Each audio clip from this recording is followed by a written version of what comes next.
धर्म अधर्म की लड़ाई में एक 16 बरस का योद्धा था। चक्रव्यूह भेदने का ज्ञान उसे प्राप्त था। अधर्म का विनाश करने चल दिया वो अकेला था।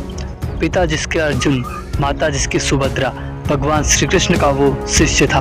अपार साहस धैर्य जिसमें वो एक वीर अभिमन्यु था। 7 योद्धा से वो अकेला लड़ा, हार ना उसने मानी, युग युगांतर तक अमर है वीर अभिमन्यु की कहानी। नमस्कार सभी दोस्तों, आज मैं आपके बीच महाभारत के उस महारथी को लेकर आया हूँ जिसने मात्र 16 बरस की आयु में अपनी महानता का परिचय देते हुए वीरगति को प्राप्त हुआ। अर्जुन और राजकुमारी सुभद्रा का पुत्र अभिमन्यु, जिसे चक्रव्यूह में प्रवेश करना तो आता था लेकिन बाहर निकलना नहीं, उसी के कारण उसकी मृत्यु हुई। और अगर आपको अर्जुन के पुत्र अभिमन्यु के बारे में जानकारी नहीं है तो ये वीडियो आपके लिए है, और इस वीडियो को पूरा देखे बिना स्किप किए।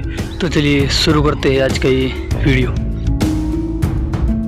अभिमन्यु का जन्म अर्जुन और सुभद्रा से हुआ।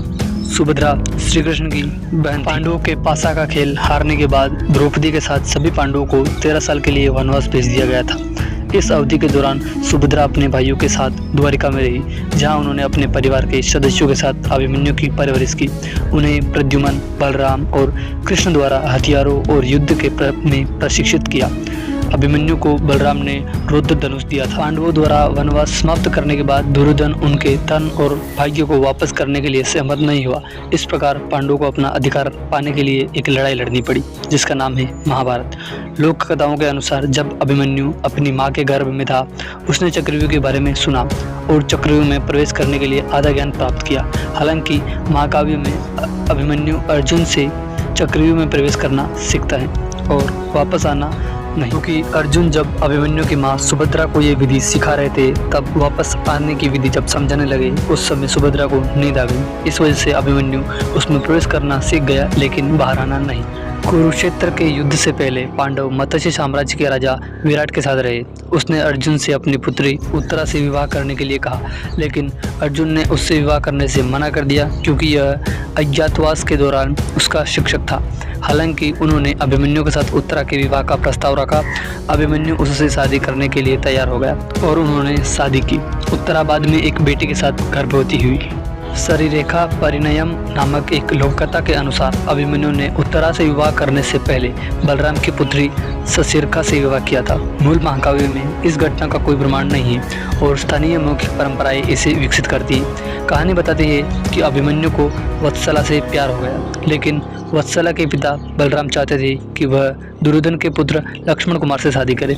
अपने चचेरे भाई की मदद करने के लिए घटोत्कच ने वत्सला का रूप धारण कर लिया और लक्ष्मण कुमार के हाथों को घायल कर दिया। घटना के बाद लक्ष्मण ने वत्सला से अपना विवाह तोड़ दिया। इस बीच असली वत्सला अभिमन्यु के साथ एक जंगल में थी और वहां उन्होंने शादी की थी। अब समय था महाभारत का, और महाभारत युद्ध में अभिमन्यु अपने पिता की ओर से लड़े।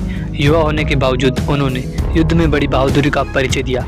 उसने रुकुमार्थ, बृहदबाला, लक्ष्मण, दुर्योधन का पुत्र, 6 परामर्शदाताओं और कर्ण के 7 पालक भाइयों, शल्य के पुत्र आदि सहित योद्धाओं को मार डाला। उन्होंने द्रोण, कर्ण, अश्वत्थामा, कृपा, शल्य, दुर्योधन, दुशासन, प्रभसेन आदि सहित कई शक्तिशाली योद्धाओं से भी लड़ाई लड़ी और उनका विरोध किया। 13वें दिन से पहले उन्होंने अन्य 8 या 9 पांडव महारथियों के साथ समूह गठन में अन्य योद्धाओं पर विशेष रूप से हमला किया। उन्होंने भीष्म और भगदत्त जैसे शक्तिशाली योद्धाओं से भी लड़ाई लड़ी।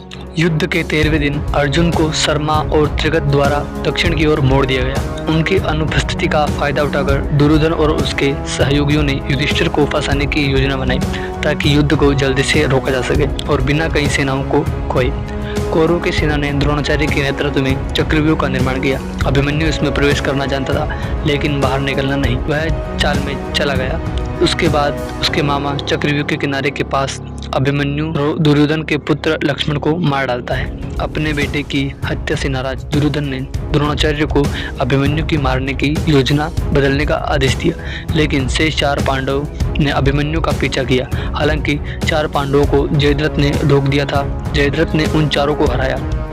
द्रुपद को भी रोककर फंसा दिया गया। अश्वत्थामा और कृतवर्मा ने अभिमन्यु को अकेला छोड़कर धृष्टद्युम्न और उप पांडवों को हराया। केंद्र पर पहुंचने से पहले अभिमन्यु ने रुकमार्थ भरद्वाला, शोण आदि कई अन्य योद्धाओं को मार डाला। अभिमन्यु जाल के केंद्र में पहुंचने के बाद उस पर द्रोण, दुशासन, अश्वत्थामा, कर्ण, शकुनी, दुर्योधन, कृपा, कृतवर्मा, वरभसेन और धूम्रसेना द्वारा हमला किया गया था। दुशासन का पुत्र और कई अन्य योद्धा सेना के एक छोटे दल के साथ अंदर पहुंचे। उन्होंने उससे गंदी लड़ाई लड़ी और उन्होंने उसे मार गिराया और अश्वत्थामा वीरगति को प्राप्त हुए।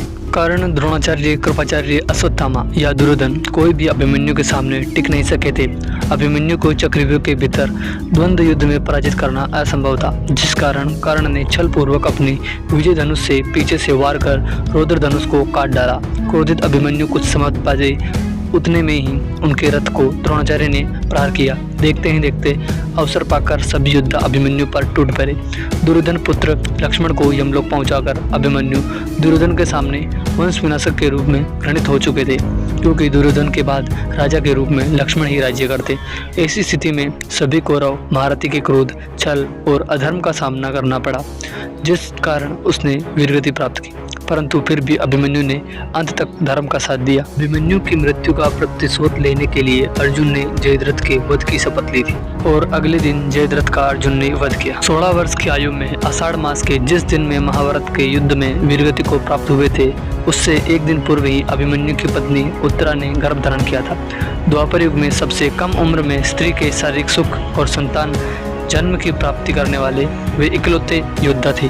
कथा में उनका छल और अधर्म द्वारा कारुणिक अंत बताया गया है, परंतु अभिमन्यु जैसी ख्याति किसी भी अन्य महाभारत योद्धा को नहीं मिल सकी। अभिमन्यु महाभारत काल के सर्वश्रेष्ठ योद्धाओं में से एक है तथा सबसे कम आयु के सर्वश्रेष्ठ योद्धा है। तो दोस्तों, ये थी मात्र 16 वर्ष की आयु के महाभारत के महान योद्धा अभिमन्यु की कहानी।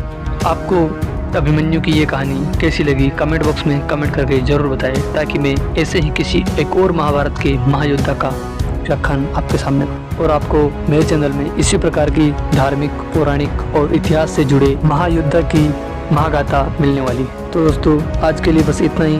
मिलेंगे अगली वीडियो में ऐसी ही किसी और रोचक जानकारी के साथ।